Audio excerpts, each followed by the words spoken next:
ආයුබෝවන්. ඔයාලා මේ එකතු වෙලා ඉන්නේ රවිෂ් කරංජලු with education YouTube channel එකත් එක්ක. අපි අද මේ වීඩියෝ එකේ කතා කරන්නේ කලින් කතා කරපු වීඩියෝ එකේ part 2 විදිහට ගෙනාවා සත්ව පාඨක. අපි මේකේ සත්ව පාඨක වල කතා කරන්න බැරුව ගිය ඉතුරු වෙච්ච පාඨක ස්නායු පාඨක පිළිබඳවයි කතා කරන්නේ. හොඳයි. මේ ස්නායු පාඨකයක් අපි සරලවම ගත්තොත් ආකාර ආය තුනකට බෙදෙනවා. ස්නායු පාඨකයක් කියන්නේ නියුරෝනයක්. නියුරෝනත් ආකාර තුනකට බෙදෙනවා.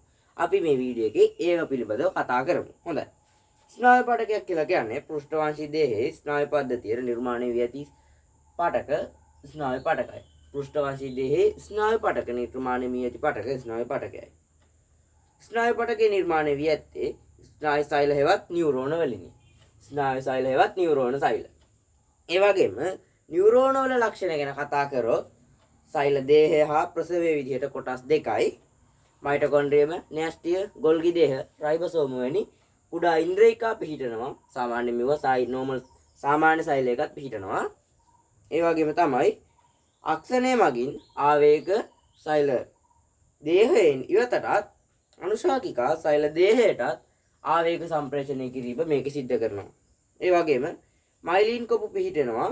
මයිලින් කොපු පිහිටන්නේ නැති ප්‍රදේශ මෙන්න මේ රැන්නියර් ගැට විදිහට මෙන්න මේ නියුරෝන එක නම් කරනවා. හොඳයි. අපි ඊළඟට නියුරෝන එක රූප සටහනක් නම් කරගෙන ඉමු. හොඳයි. මේ තියෙන සෛල දේහය. සෛල දේහය. ඒ වගේම අනුශාකිකා විදිහට මෙන්න මේ කුඩා ඉරිදි ටික අනුශාකිකා විදිහටත් මෙන්න මෙතන න්‍යෂ්ටියක්. ඒ වගේම මේ සාමාන්‍ය සෛලයක ඉන්ද්‍රියකා. ගොල්ගි දේහ සංකීර්ණය වැනි සෛලයක ඉන්ද්‍රියකා. මෙන්න මේ දිග නාලයක් විදිහට අපිට පේනවා අක්ෂණය. ඒ වගේම තමයි මේ මයිලින් කොපු පිහිටන අතර මෙන්න මේ මුළු අතරින් රැන්නියර් ගැට පිහිටනවා. හොඳයි. අන්තිමටම මෙන්න මෙතන උපාංගම කුඩුම්බ විදිහට මේක පිහිටනවා. සාමාන්‍ය නියුරෝන එක ගති ලක්ෂණ රූප සටහන උච්චරයි. නියුරෝන එක කෘත්‍ය ගැන කතා කරොත් ප්‍රතිග්‍රහණවල සිට මධ්‍ය ස්නායු පද්ධතිය වෙත ආවේග සන්නයනය. ආවේග සන්නයනය කිරීම. ඒ වගේම මධ්‍ය ස්නායු පද්ධතියේ සිට කාරක අවයව වෙතට ආවේග සන්නයනය.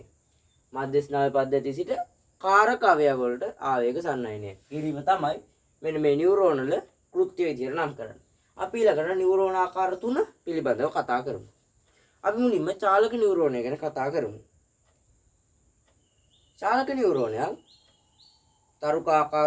තරුකාකාර සෛල දේහයකින් යුක්තයි. ඒ වගේම එක් ප්‍රසවයක් අක්ෂණය අතර එය බොහෝ දිගය. එක් ප්‍රසවයක් අක්ෂණය ඒක විශාලයි. ඒ වගේම තමයි අනුශාකිකා හා සෛල දේහය මධ්‍ය ස්නායු පද්ධතිය තුල පිහිටයි. චාලක නියුරෝනය මගින් මධ්‍ය ස්නායු පද්ධතියේ සිට කාරක වෙත ආවේග සන්නයනය කරයි. මේ මධ්‍ය ස්නායු පද්ධතියේ සිට කාරක අවයව වලට කියන්නේ පේශි වලට තමයි චාලක නියුරෝනය මගින් ආවේග සන්නයනය කරන්නේ. ඊළඟට අන්තර්හාර නියුරෝනය. මේ අන්තර්හාර නියුරෝනය ගැන කතා කරොත් මධ්‍ය ස්නායු පද්ධතිය තුල පිහිටයි. මධ්‍ය ස්නායු පද්ධතිය පිහිටනවා අනුශාකිකා රාශියක් පිහිටනවා. සංවේදක නියුරෝන චාලක නියුරෝන අතර සම්බන්ධතාවය පවත්වා ගන්නවා. මෙන්න මේ සංවේදකයි චාලකයි නියුරෝන අතර සම්බන්ධතාවය තමයි අන්තර්හාර නියුරෝනේ පවත්වාගෙන යන්නේ. ඊළඟට සංවේදක නියුරෝන ගැන අපි කතා කරමු. සංවේදක නියුරෝනයක් කියලා කියන්නේ සෛල දේහයේ සිට දෙපසට ස්නායු තන්තු පිහිටයි. අනුශාකිකා සංවේදී ඉන්ද්‍රිය තුල අක්ෂණය මධ්‍ය ස්නායු පද්ධතිය තුල පිහිටනවා. ඒ වගේම සංවේදී ඉන්ද්‍රිය වල සිට මධ්‍ය ස්නායු පද්ධතිය වෙතට ආවේග ගෙන යාම මෙන්න මේ සංවේදක පටකවල කෘත්‍ය. ඒ කියන්නේ සංවේදක ඉන්ද්‍රියන්ගේ ඉඳන් මධ්‍ය ස්නායු පද්ධතියට ආවේග ගෙන යාම. හොඳයි. මෙන්න මේ ස්නායු පටක ගැන කතා කරාට පස්සේ මේ වීඩියෝ එකේදී අපි සම්පූර්ණයෙන්ම ජීවි පටක පාඩම අනාවරණය කරලා ඉවරයි. ඒ වීඩියෝ කොටස් 3කින්. අපි මේ වීඩියෝ එකේ අන්තිම කොටස විදිහට අපේ 11 වසරේ විද්‍යාව අච්චු පොතේ තියෙන අභ්‍යාස පිළිබඳව කතා කරමු. හොඳයි. ඊළඟට අපි අභ්‍යාස වලින් මේ වීඩියෝ එකෙන් යමු.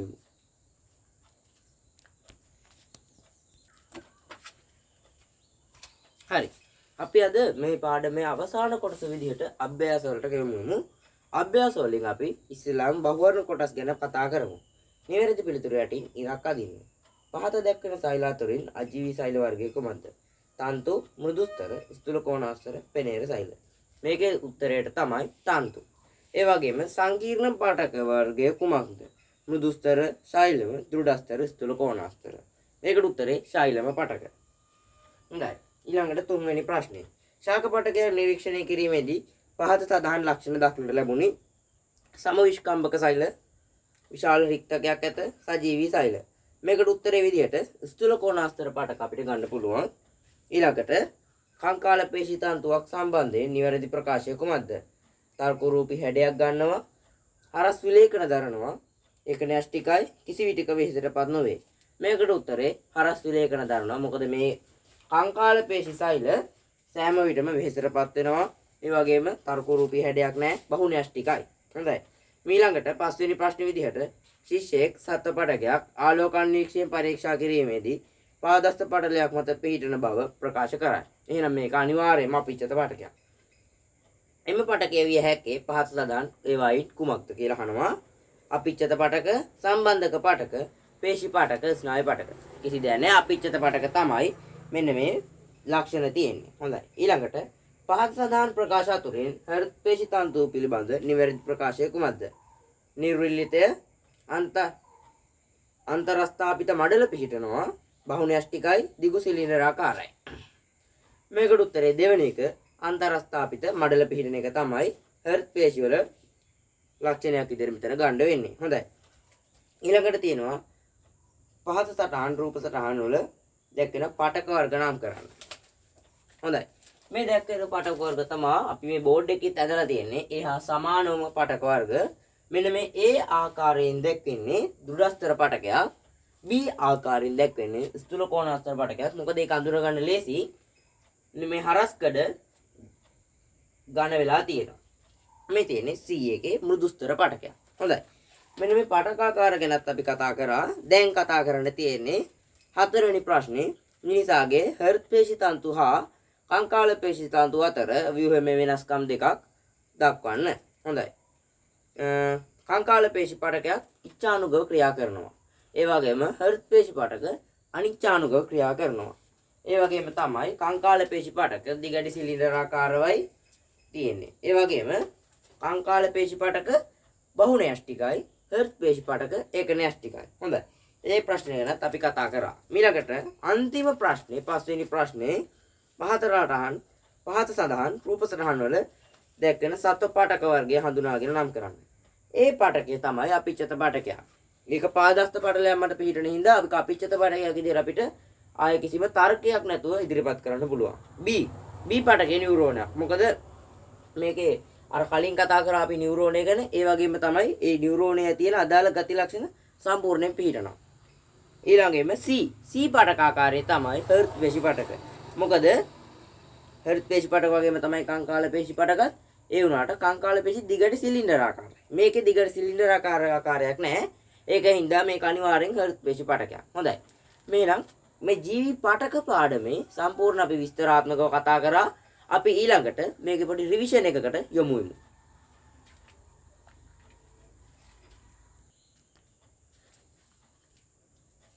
හොඳයි. අපි අද කතා කරන්න යන්නේ කලින් කතා කරපු part 1 එකේ part 2 එකේ වගේම දැන් කතා කරපු part 3 එකේ අදාළ කරපු සියලුම කොටස් ටික පොඩි රිවිෂන් එකක් විදිහට. හොඳයි. මුලින්ම අපි කතා කරමු part 1 එකේ කතා කරපු ශාක පටක පිළිබඳව. ශාක පටක ප්‍රධාන වශයෙන් ආකාර දෙකකට බෙදා ගන්න පුළුවන්.